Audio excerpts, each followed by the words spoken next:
ever noticed the moment when you stop setting up your planner and just start using it? No colors, no nice spreads, just quick notes and crossed off tasks. That's usually the point where planning quietly turns into a bit of a chore, the low level ugh feeling, a bit flat, like planning has turned into another thing on the to do list.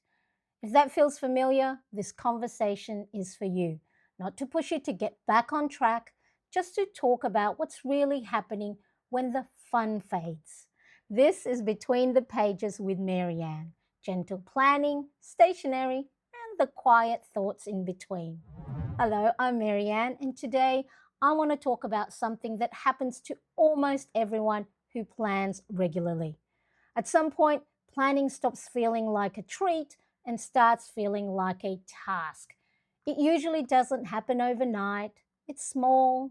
You skip a day, then another. You stop decorating. You stop setting things up nicely. You still use your planner, but only when you have to. And slowly, without really noticing, the planner shifts from being something you want to open to something you feel like you should open. And that's when it starts to feel heavy. Not because the planner changed, but because the relationship you have with it did.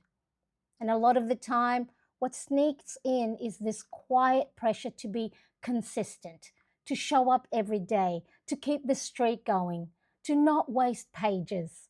And consistency isn't a bad thing, but when it turns into obligation, it drains the joy out of something that was meant to support you. Planning becomes another productivity tool, another measure of, am I doing enough? And that's usually when people start pulling away.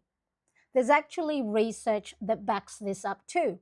When something starts to feel forced instead of chosen, our motivation drops. Not because we're lazy, just because our brains respond better when we feel in control of what we're doing. When planning feels like I have to instead of I choose to, the enjoyment fades. Now, I've had seasons like this where I still planned, but it felt mechanical. Open planner, right task, close planner. No pause, no enjoyment, no sense of connection.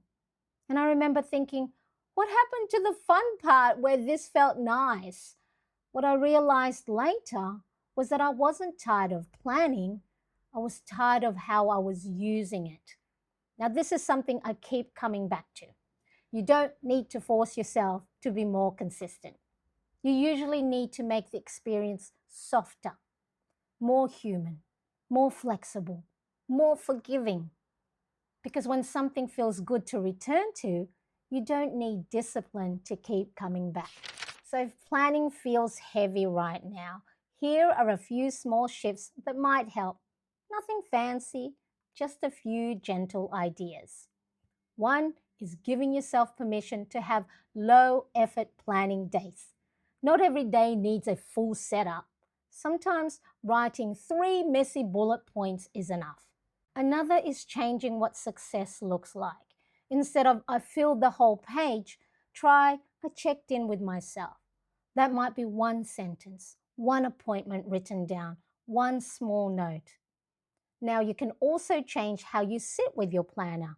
Different pen, different spot at the table, music on, coffee nearby. Small environmental shifts can make the experience feel lighter again. Now, this one matters. Let yourself plan for real life.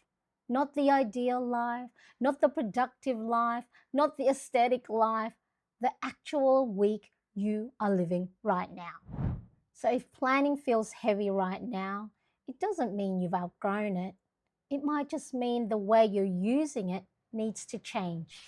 Lately, when you reach for your planner, does it feel easy to open, or do you find yourself hesitating a little? If this episode felt familiar, you might like the others in this season too. You can subscribe so Between the Pages with Mariane shows up quietly when you need it. Planning doesn't have to be perfect to be helpful. It doesn't have to be beautiful to be meaningful. And it definitely doesn't have to feel like a chore.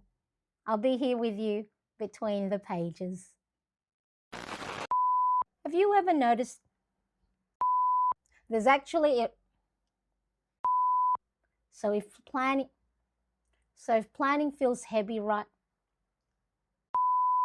now, if this episode felt that's usually